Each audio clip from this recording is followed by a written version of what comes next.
สบายดีพี่น้องสบายดีเบิดทุกคนเนาะ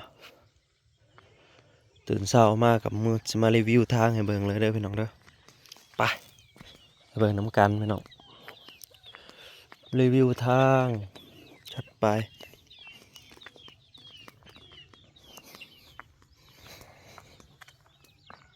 อยู่ในบ้านก็ได้ชั้นนี้แหละดินเขาจะแถมให้60 รถก็ฮอดเด็ดพอดีแล้วแต่ทาง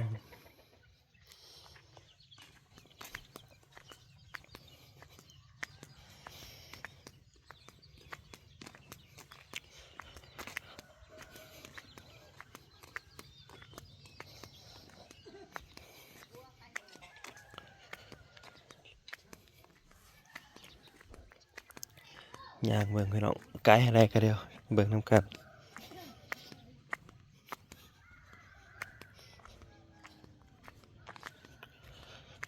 คำว่านเขาได้รีวิวให้เบิ่งซ้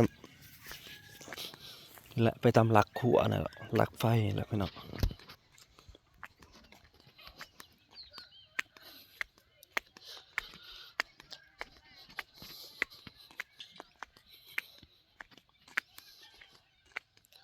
แถวนี้ใส่บางเพราะว่าอันงบมันไก่สิเบิร์ดนั่นเองพี่น้องยังอยู่10 กว่าโหลดมาฮอดนี่นะอยู่10 กว่าโหลดเลยใส่บางเนี่ยแต่ว่าบ่เป็นหยังดอกมันเป็นเดินมันสูงกว่าเดินแล้วล่ะสีบางๆไป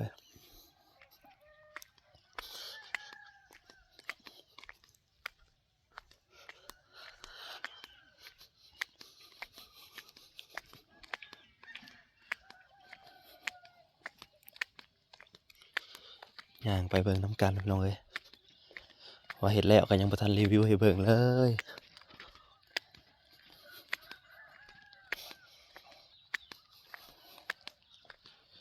แต่ว่าไปแล้วก็สิบ่ได้กว้างกว่านี้ดอกว่าเขาจะพังหลักขัวเข้ามาเลย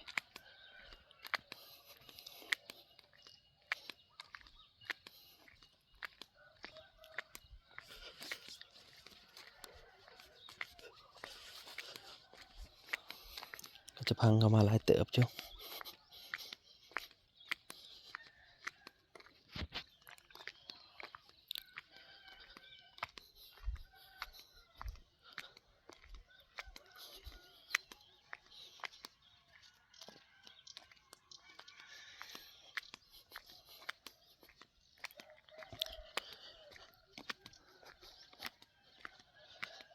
แถวนี้แหละพี่น้องเขาเบิดดินลายอะไรนะเบิดดินลายแห้งแถวนี้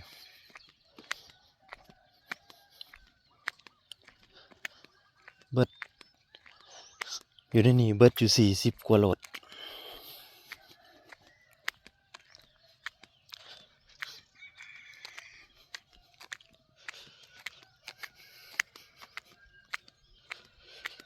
และคือถนน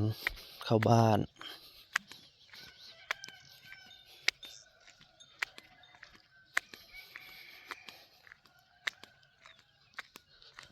ว่ายามนั้นมันก็สิเจือนอยู่แล้วแถวนี้ได้หินงามๆเด้แต่ว่ายับลงไปทางนั้นน่ะหินบ่ค่อยมีปานใดแถวนี้หินขากะลิแถวนี้มีแต่หิน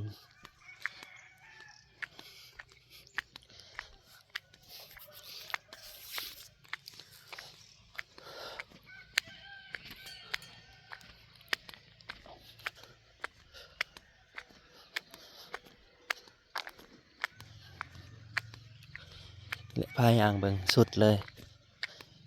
บ่น่ะเขาดันขึ้นมาว่าสิใส่ท่อว่าเลยจั่งสิกวดลงกับตันไว้บ่ให้บ่ทันให้ใครไปเที่ยว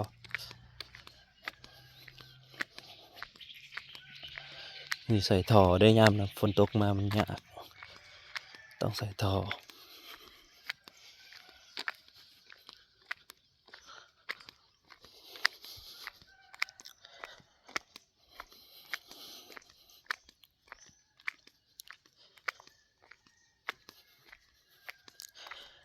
มันแคบแล้วมันดุดยากพี่น้องมันก็เลยได้แบบนี้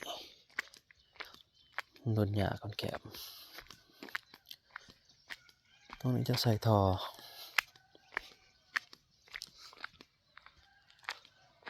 มันดุดขึ้นไหนอะ มันใส่ท่อทำสิกวดบัดนี้ทำสิกวดลงตันยังไม่ได้ไปเที่ยวดอก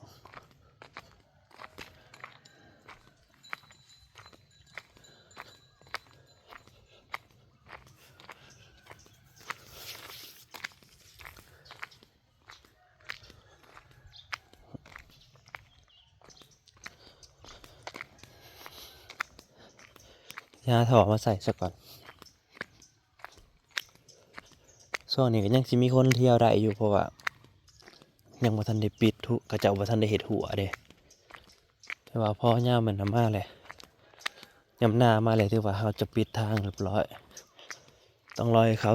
พังหลักหัวมันอีกก่อน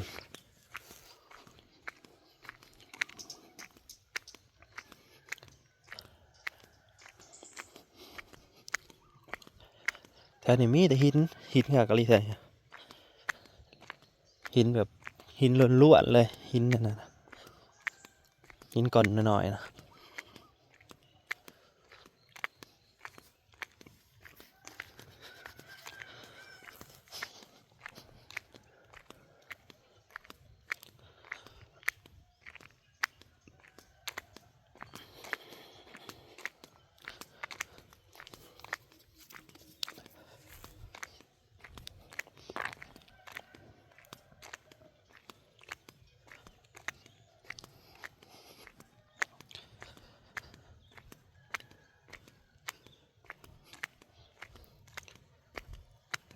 อย่าง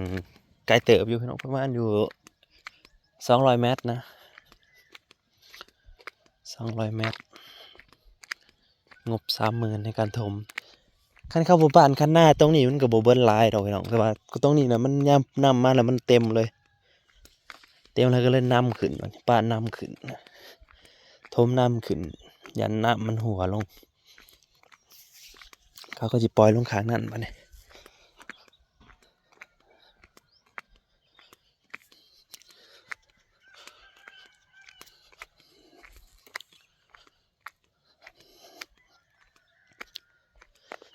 ถมเวลาขุดลักเขาก็จะขุดเข้ามาวางในไปแล้วพี่ให้รถเขาสิกให้เขาก็บ่สิกแดนอยู่แค่นี้แหละลักอันนี้มาไกลเติบเที่ยวนี้แล้วเขาจะขุด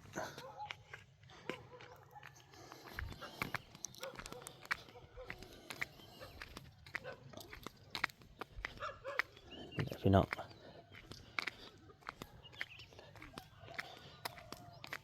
เผื่อมันอันนั้นเผื่อมันเจือนเวลาเราเห็ดแบบนี้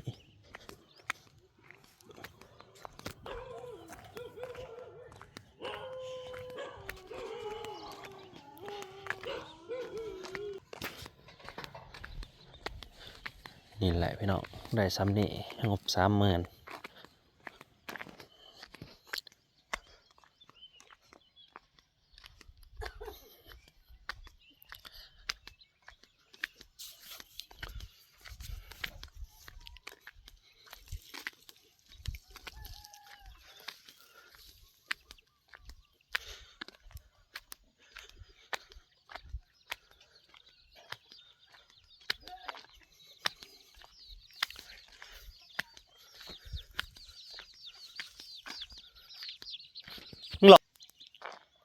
แถวนี้ก็ถมการเปื้อนพี่น้องว่ารถแล่นออกแล่นเขาว่าจะได้ใส่ประตูตัวนี้แหละไม่เห็นประตูใหม่บนนี้ก็คักคือกันว่าต้องได้ใส่ตัวนี้รอถ่าประตูนี่ก็กว้างคือกันเขาออกได้สบาย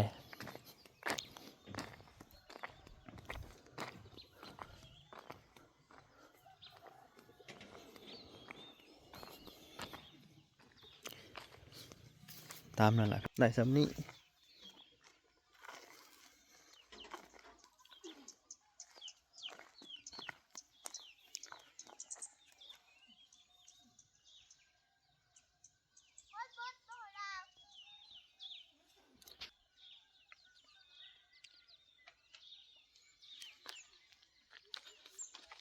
นั่นละถนนหนทาง ได้สำนี้พี่น้องเอ้ยมาเที่ยวเที่ยวเขา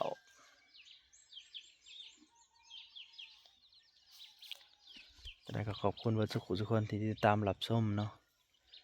ก็รอเบิ่งยามฝนมามันจะเป็นอะไร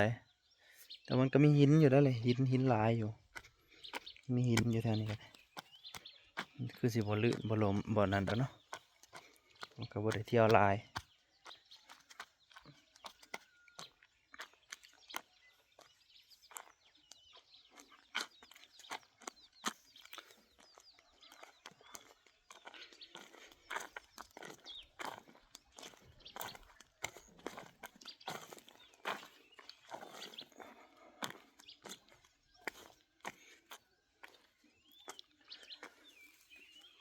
เดินลานข้างบ้านนั่นลานนอกบ้านเนาะมองจะออกมาไปเลยตามนั้น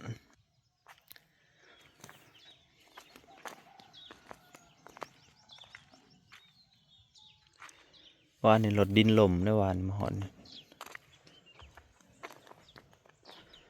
ดินลม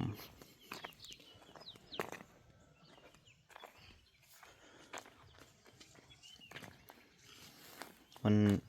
มันสุ่มจากน้องเด้น้องซึมออกมาสุ่มดิ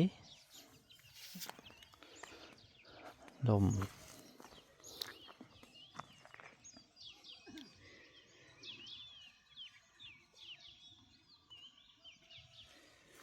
พอกันใหม่เด้อพี่น้องขอบคุณหลายๆที่มารับชม